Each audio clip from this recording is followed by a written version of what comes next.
Good evening, Shavua Tov. I'm Nachliel. I'm Tzvi. And we are here on another episode of Tasting and Torah. So what are we drinking again? We are drinking a Cabernet Sauvignon from Amos Winery in Tekoa. Show the bottle. They can see the bottle, but here's the bottle on Instagram. You can't see it. So it says Cabernet, but technically it's 87% Cabernet and 13% Selavan. So we say that Scraping the table. It's if really it's loud. stop change, says scraping the table. We have a running theme in our apartment. You know, like I'm sitting there and I'm working, and then somebody across from me is sitting there, and this table's a little wobbly. Shaking business. It's a little wobbly. So then, so instead of me screaming, "Stop shaking!" I'll be, "Stop shaking the table!" So it just turned into this thing like, "Stop shaking the table! Stop shaking the table!" I'm trying to click on the mouse. I'm trying to get there. Click on the mouse, and then my hand flies away. Almost got it. It's like those little machines in the malls that grab the. And then you lose. Yeah. You don't get the little bunny. Anyway, l'chaim. L'chaim. Amen. I already said bracha. I'm not cheating. Did this wine survive the car? Yes, it did. It seems like it did.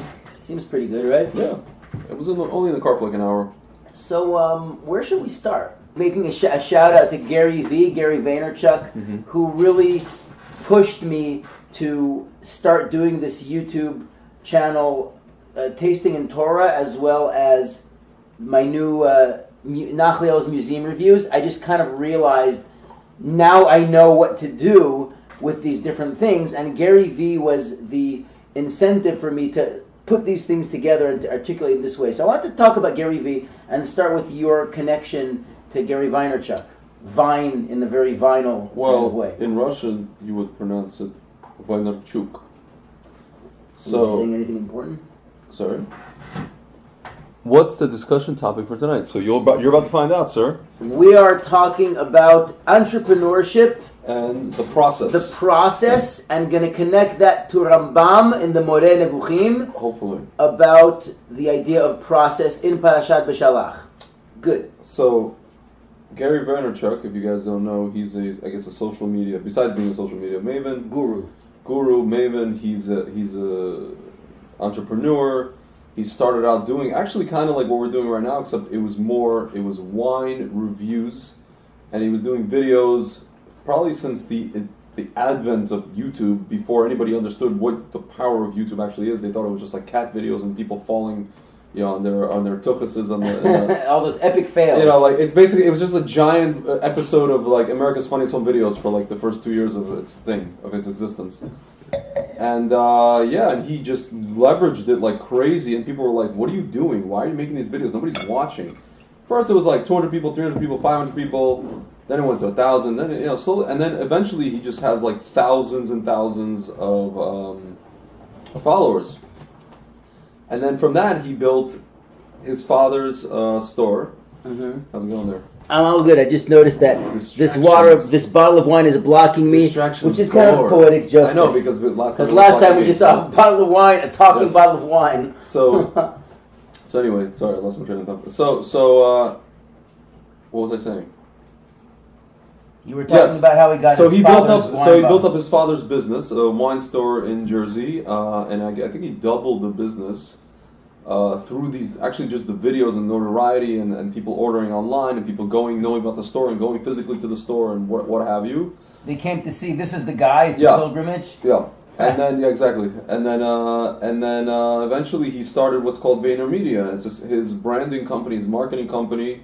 And now he does just videos. He goes on Facebook Live and he gives talks. You know, he's got like, what we're doing right now, he usually does on a regular basis with Tony Robbins. You know, he has Tony Robbins in his office.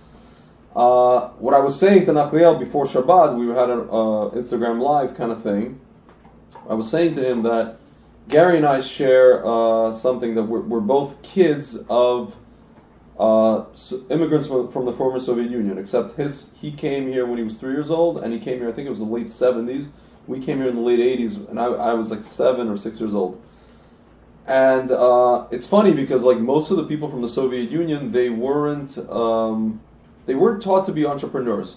His father, though one of the few people, there were people who were entrepreneurs. I would say 90% of the people were not. His father, though, was one of those people. I guess he decided way back, let's open up a wine store. It's funny because their last name was Weinerchuk. He even said, wouldn't it be funny if our last name was Weiner or Weiner? It's very it's appropriate. So he started a business, and they slowly they grew it, and but not a lot of people in the Soviet Union. Not a lot of people were. Hey Morris, how you doing? What's going on, Morris? Not a lot of people were,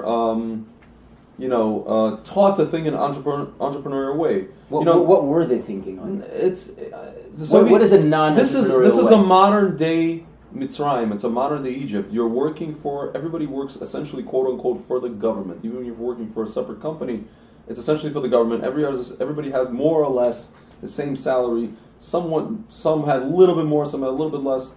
But there was no if you were an entrepreneur in Russia, you were doing something illegal. You were what's called a speculant, a capitalist. You couldn't just buy things and then sell them to other people for a profit. You literally would go to jail for that. My father almost got caught buying Yugoslavian toothpaste, which was considered a higher level of toothpaste than Soviet toothpaste in Moscow, transporting it to Lvov where we lived. He almost went to jail for that as a 22-year-old, 23-year-old guy.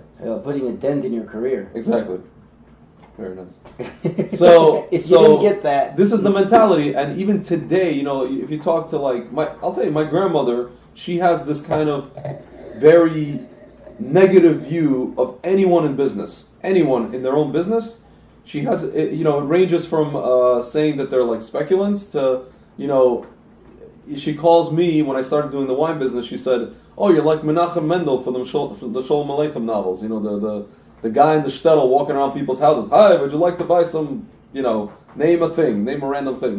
First it's vacuum cleaner. Well, back then they didn't have vacuum cleaners. First it could be vacuum cleaners, then it could be sewing machine, insurance. Like in the Fiddler on the Roof. It's a sewing machine, Mazel Tov. So my uncle has a company of alternative energy fuel cell, and the thing looks like a sewing machine. So my mother calls it the sewing machine Zinger. It was a guy named Zinger created it. Or in Russian, Shreima Mashina Zinger. So there's just a negative view of business people, and he did it. His father did it, and then Gary talks about how his mother, she built up a self-esteem, and the guy was just cranky. He was just like people. He's a hustler. He was a hustler, and he was just, since he was a kid. He talks about how he was like selling baseball cards and all. He wants to buy the Jets, right? His dream is to buy the New York Jets. Honestly, Gary, I hope you do, because they stink. I don't know what they've been doing for the past 20 years or 30 years of drafting. He's saying his message is powerful. Yes, yeah, he follows Gary Vee. It is. Yeah. Drafting people in the draft, like nonsensical, draft picks and like nonsensical trade moves and nonsensical just organizational blunders to the point. So he's like, I'm gonna clean up this mess. Yeah, it's almost as if they've been trying to lose on purpose. And our other roommate, who's a Jets fan, will attest to this. So hopefully, Gary, if you buy the Jets, let's win, baby. As Al Davis used to say. Gary and the Jets. As Al Davis used to say in Oakland, just win, baby. Just win. Looking forward. Or as Elton John said, Gary and the Jets. Exactly. It's Benny and the Mets, isn't it? Yes. No, it's Benny and the Jets. Benny and the Jets. Yes. So it'll be Gary and the Jets. So taking it from Gary Vaynerchuk, here we are doing our own Vayner Chuck, tasting and Torah. So we're talking Torah ideas, we're talking concepts over wine or about wine. This time it's just over wine, but it has to do with wine. So I was thinking, using this idea, I'll give the premise from Parashat B'Shalach, from Rambam, and then we'll segue into our personal journey. So Gary Vee I was watching some recent post of his, and he was talking about how today in the market, what people want when they follow social media of other people is just your story, your event. Just document your day and tell us what you've been through. And this evening I was in East Meadow. I was in East Meadow, and I spoke at the synagogue for Seudah Shlishit, and I just told them about my week.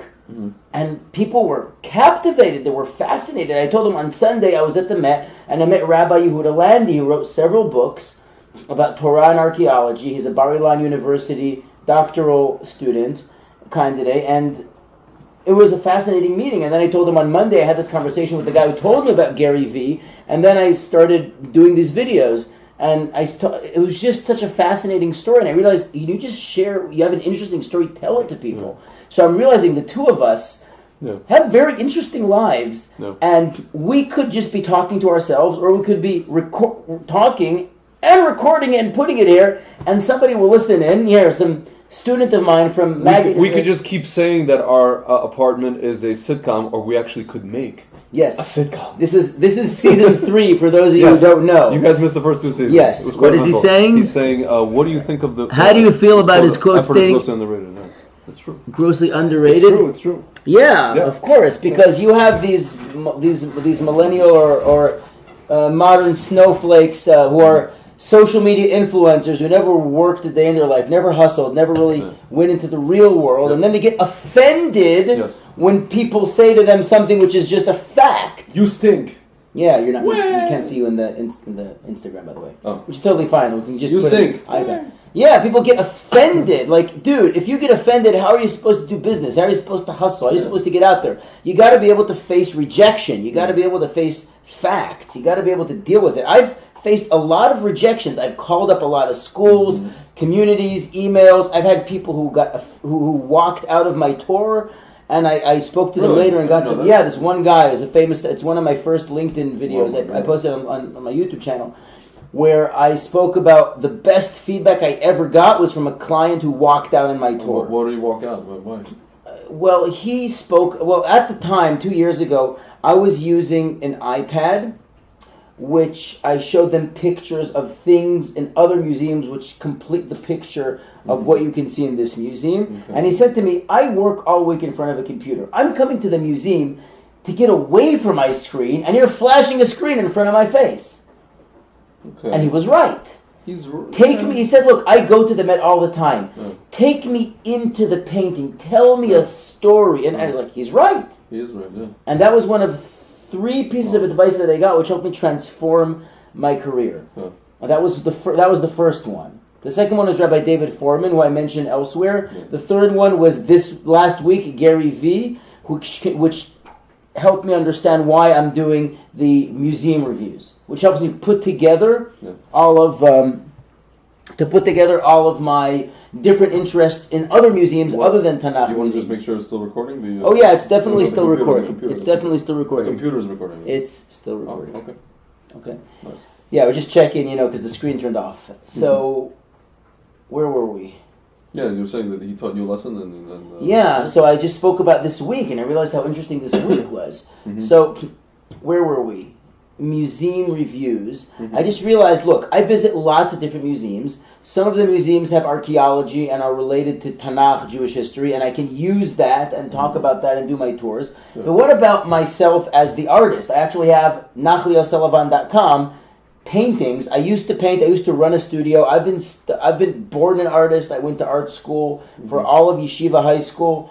I've been in shows and biannual competition in Israel for high schools, like all kinds of stuff. I've got some good art out there, and I don't have a way to express that. And in the museums now. Why did you go to B'Tzal? You didn't want to go to B'Tzal? No. I went to the Jerusalem Studio School, which is a competitor. It's a different style.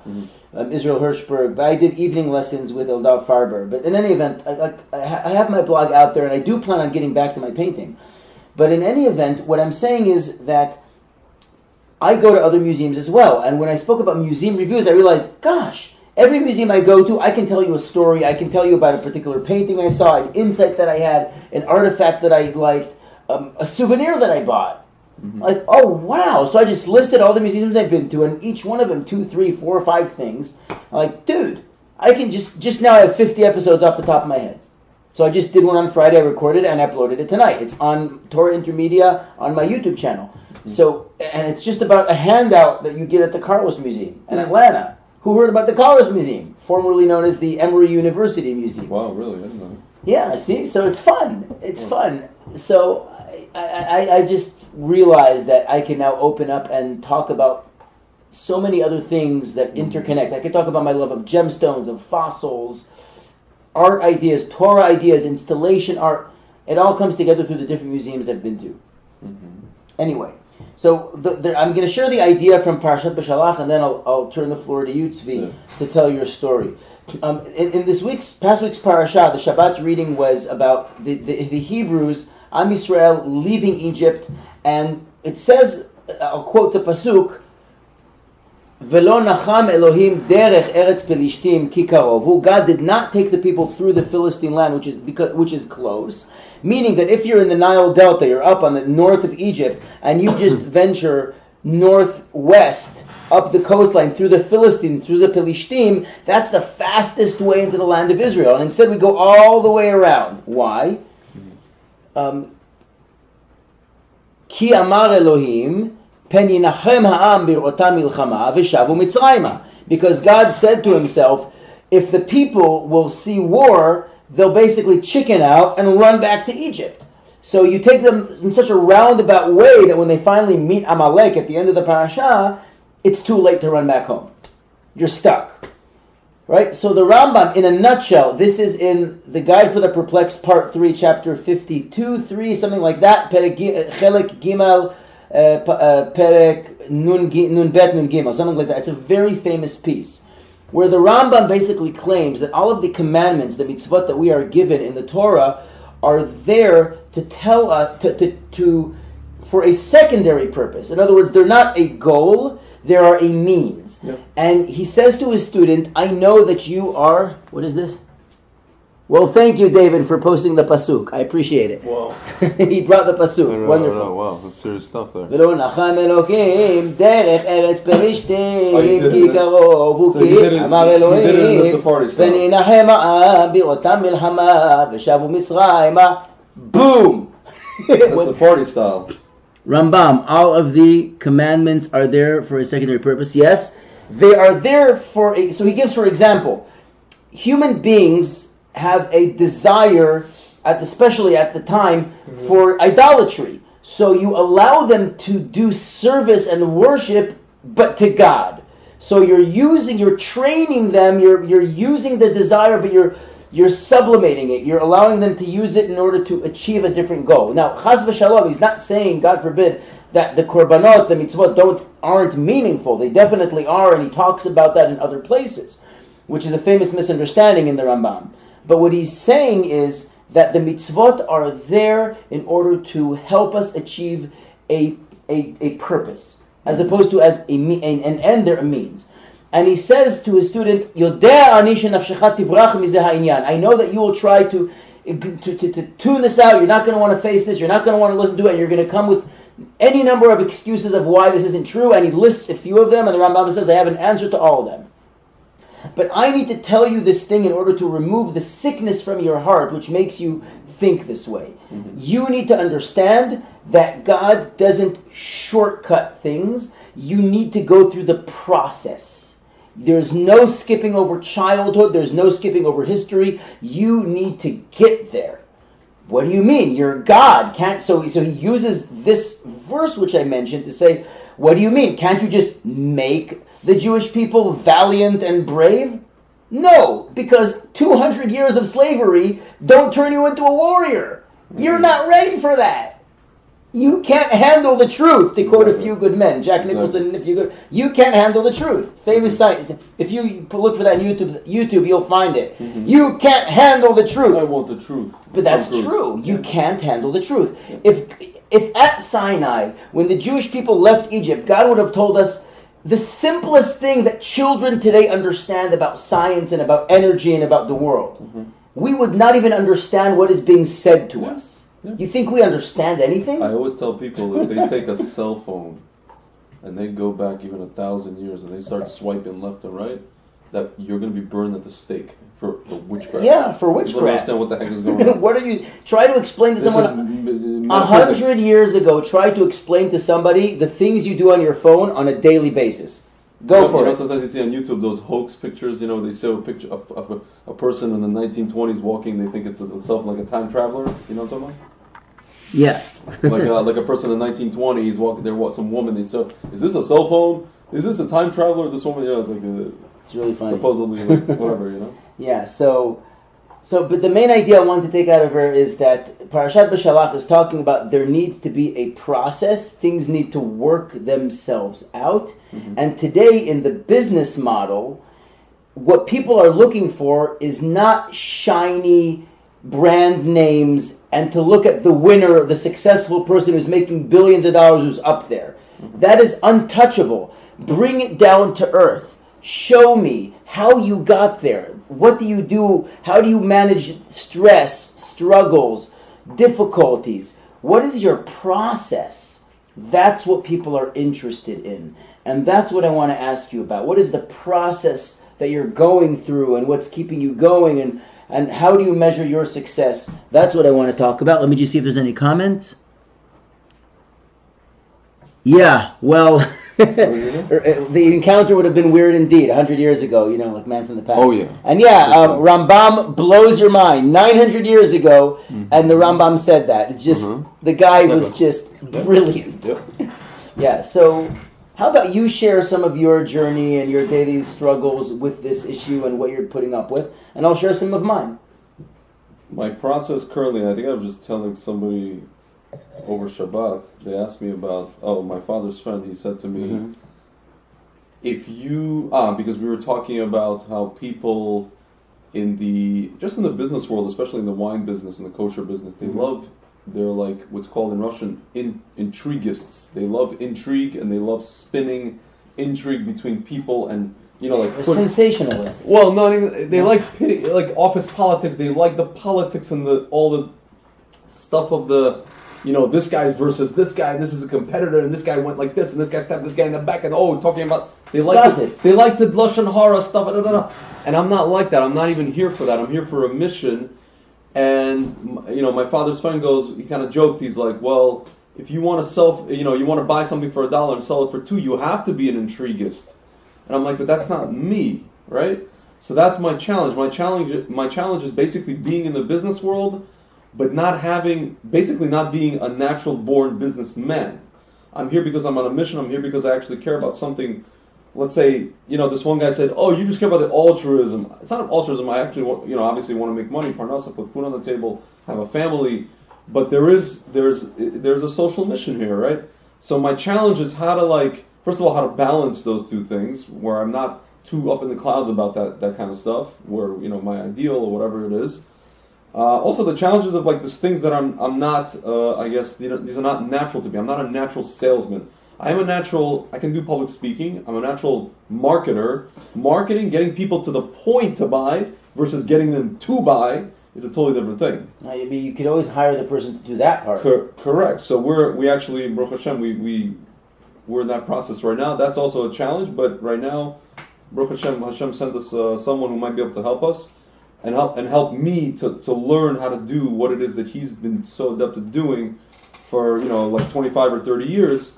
But yeah, that's been the challenge, to basically train myself how to be a businessman when I'm actually not. As the Mishnah in Pirkei Avot says, "B'makom she'en ish, hishtadel liot ish." If there's no man to do it, you be the man. Exactly. That's exactly the point. That's the what is it? That's the Moshe Feiglin, the politician in Israel. That was his book. Really? I didn't know that. People keep on telling me that my views I should look him up. Because he goes to the Temple Mount. And listen, man, people say right wing and this and that. Moshe Feiglin is a person, I don't know if you know this, he doesn't believe in, there's this whole thing in Israel right now. We're having elections and people are trying to put their platform in, all these different, politicians and candidates. He says, listen, he's a religious guy. He goes on the Temple Mount every 19th of every Kislev? Well, every that's Jewish Chabad. every Jewish that's month. A different. No, every Jewish month he goes. Yeah. What's with the 19th? I don't know. He just picks that day for some reason. He goes to the mikveh. He does his thing. He goes in the Temple Mount, and he says, "But you know what? I'm not in favor of compulsion in religion. I'm not in favor of the Rabbanut or the state of Israel or." So he's a libertarian. Yeah, these big rabbis telling, "Oh, you're going to burn in this, and if you don't keep Shabbat, and this is why we had fires in the Carmel because we have to keep Shabbat. That's why people died in car accidents." He's like, what is this? Are you people out of your minds? You're shaking the table. Stop shaking the table. He tells people, stop shaking the table. Essentially. And he's also in favor of medical marijuana. He's really you'll find people, he's a libertarian. Yeah, but you'll find people in Tel Aviv who are actually they're not going to vote for him, but they're not against him necessarily. And he gives Let me just clean that up. Yeah, we've had some spillage in aisle 4 over here. So like, for example, on a practical note, we're trying to get these wines into non-Jewish, non-kosher stores. What's called the Bible Belt. Well, not just the Bible Belt. We're starting with, let's say, non-kosher stores in Manhattan, in the city of Manhattan. And now you're talking about people who know about wine and know about kosher wine and know about Israeli wines. But we want to change their whole paradigm. We want to change their whole view of, take them from kosher to Israel. So, for example, there's a... I'm saying, like you were saying, you've been to...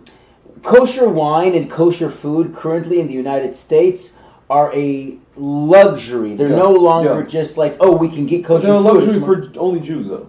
Right, I'm saying Jews now have the lifestyle of kosher food being a luxury. You can go to Wolf and Lamb. At least Jews in New York and Jews in LA and Miami. Right, and what's happened is you called it a Ben Sorer More culture, Ben Sorer More Fest, like a Ben Sorer More Fest, basically a glutton fest. But the idea is that there's a concept which is called Naval Birshut HaTorah. In other words, you are using the Torah's license to be a scoundrel. In other words, the Torah doesn't say don't eat like a pig. You know, it's kosher. Yeah, but you're using the Torah to be a pig. Yeah, basically. Naval Birshut. So we say like about a carnival called Naval Birshut HaTorah. It's one of those, you know. Anyway, there's something I want to say, but I'll keep it to myself. So what you were saying is that you see that there is so much potential there to elevate the food and the drink, and it's not the advantage. You see yourself as like nobody's seeing it, and it's right there. I'll say one prime example. You go to these different wine events and wine and kosher food events that people hold. I'm not going to say names. I'm not going to say.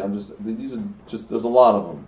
Yes. And people, it seems, I'm talking about Orthodox Jews, people who learn Torah, supposedly understand, their spirituality and all that kind of stuff. Mm-hmm. They say the brachot, even the brachas, the blessings before they eat the wine, drink the wine and eat the food.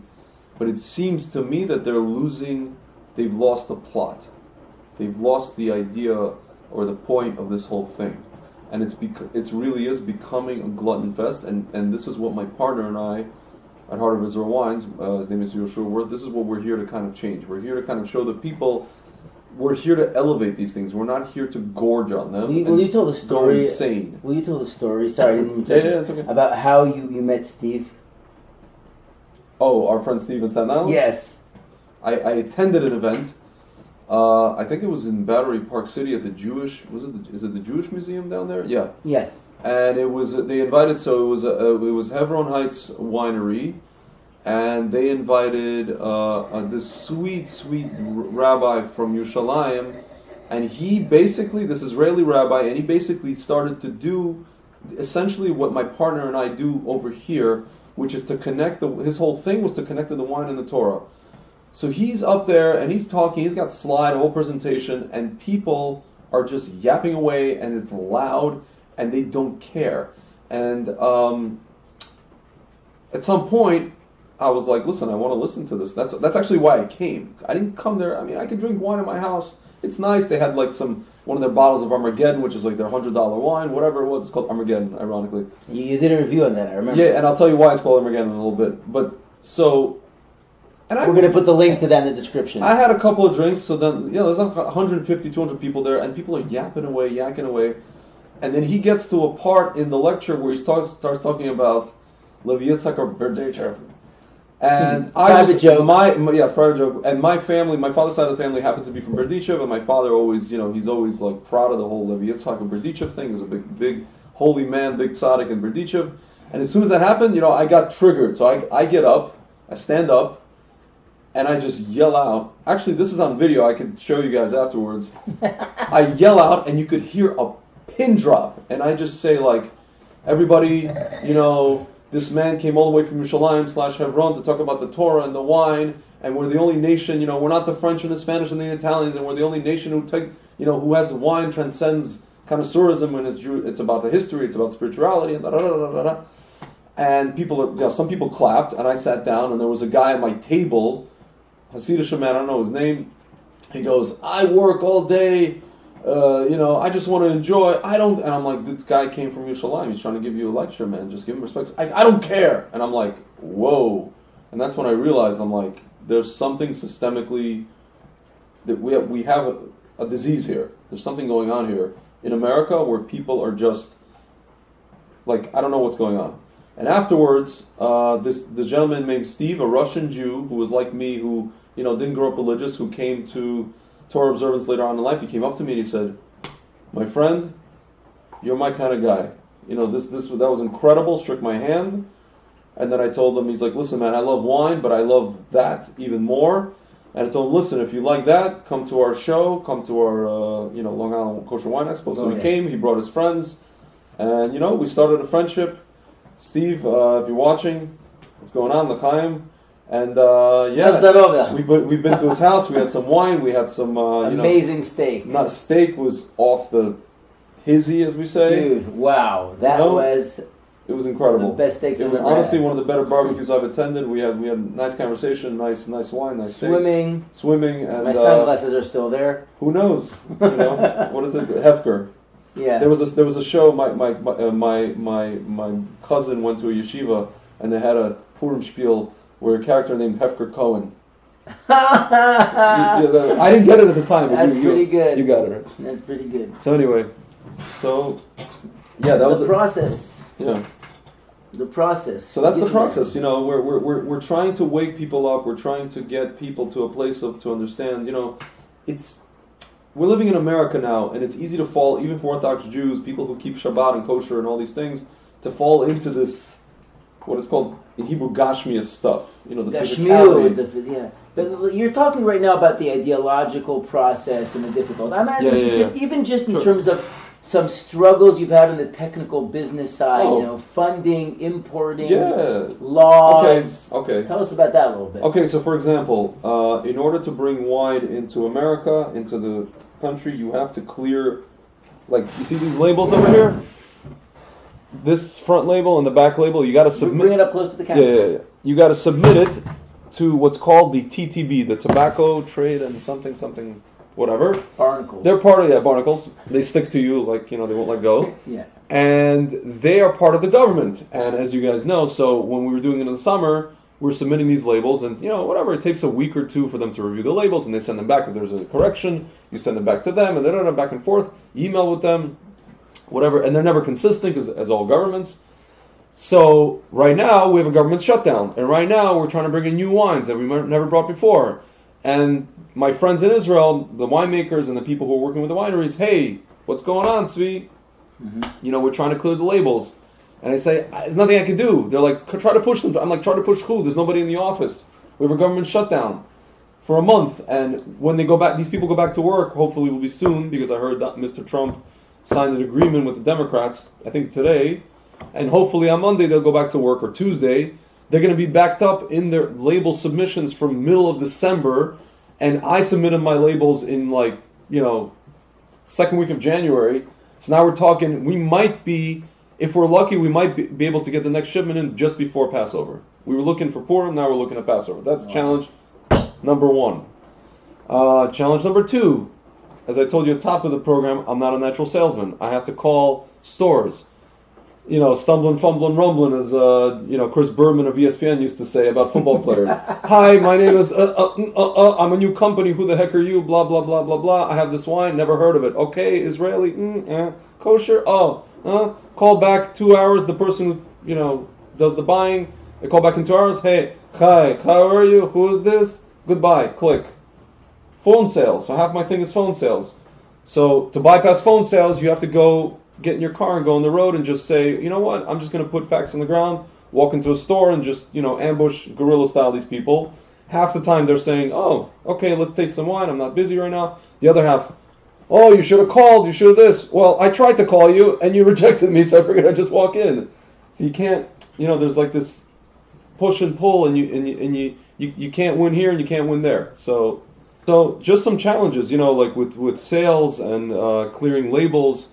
Then we get to the importing part. The importing part is just, I remember sitting on the internet live, talking, emailing back and forth with a customs agent, for example. Most people think, when the wines come in here, they have to be inspected physically by a customs agent. Our wine wasn't even inspected. I don't even think it was. I think it was just, we gave all the information as the wine was on a ship, 2 days before it landed at the port. By the time it landed in the port, it was already cleared by the customs agent without even looking at it. And then it got to the warehouse, and within a day, it was cleared within a day. But then getting it out of the warehouse, that was the whole story. I remember Getting it out of the warehouse. the truck went the wrong way. It took it to Texas. No. That's something else. That was a different story. Oh, so that's another channel. We had a liquor. We had liquors that were put on a truck, and then they were taken to liquors from Los Angeles, California. Were taken instead of to a warehouse in Jersey. They were taken to LAX to be put on a plane. And they were just sitting in LAX. Thank God it wasn't wine, because wine would have just burned over there in the summer, or whatever it was. It was like April or March. What was it? It was Los Angeles Airport. Oh, No, it was the liquor. It was our Etrog Oh yeah, it liqueur. was the Etrog liqueur, Besamim liqueur. We had some, what is it called? Some whiskeys. Thank God. I mean, it could sit in the heat, whatever. Nothing really happened to it. But we got a phone call. Yes, your liquor has been sent to Los Angeles Airport, LAX. It's on the tarmac. Where? Where's it flying? Just sitting there. Then it had to be put on. So these people had to pay for the cost of that trucking. They had to reimburse, and then finally sent to Jersey. And then it was a whole. I'm telling you, this business, the logistical and the operational challenges are just. It's something that I really, God just prepared us for. He didn't prepare us for it. He just kind of threw us in there, and you're just. It's like swimming in the sea. Nachshon, what's his name? Nachshon ben Aminadab. You just go in and you trust Hashem, and He's going to split the seas for you. That was deep. Yes. Like that deep. Well, that's a good story. That's a good place to wrap up this tasting in Torah. Yeah. So until next time, I'd like you guys to check in the description. Subscribe to Torah Intermedia. Subscribe to Heart of Israel Wines. We're going to have more of these videos. Feel free to submit questions, comments. We're all interested to hear you. We're going to be doing this as much as we can. We kind of realize that as the closing words of the Bible, of the Hebrew Bible of Tanakh say, אז נדברו יראי השם איש אל רעהו ויקשב השם וישמע ויכתב בספר זיכרון לפניו אוהביו וליראי שמו. It's like in the last, which is saying that in the end of days, what's going to count is two people speaking to themselves, and God listens and write it down in His book of memory of those who love Him and fear His name. That's in the end of days. There's no mass movement. There's just people talking to each other. One person talking to another. Yeah. And what better way to do that than over wine and Torah on a Motzei Shabbat, on YouTube, on Instagram. Michelle Metzger, winemaker, also Yaakov winemaker of Amos. Just know your stuff's getting out there, and we're using it for a very special purpose. And looking forward to maybe next time we'll have the white. I was told by a person who did reviews for Kanati that your white, the Mont Blanc, Sauvignon Blanc's half Chenin Blanc was the most interesting white he's ever had. So next time we will have the white. All right. So until next time, which will probably be Thursday night? You think, or maybe we'll do a Tuesday night, Tu B'Shvat special. Who knows? Yeah. Hello. Tu B'Shvat is technically Monday. So Monday, Sunday night, Monday. Sunday night, Monday. Yeah. Okay, we'll see what happens. We'll see.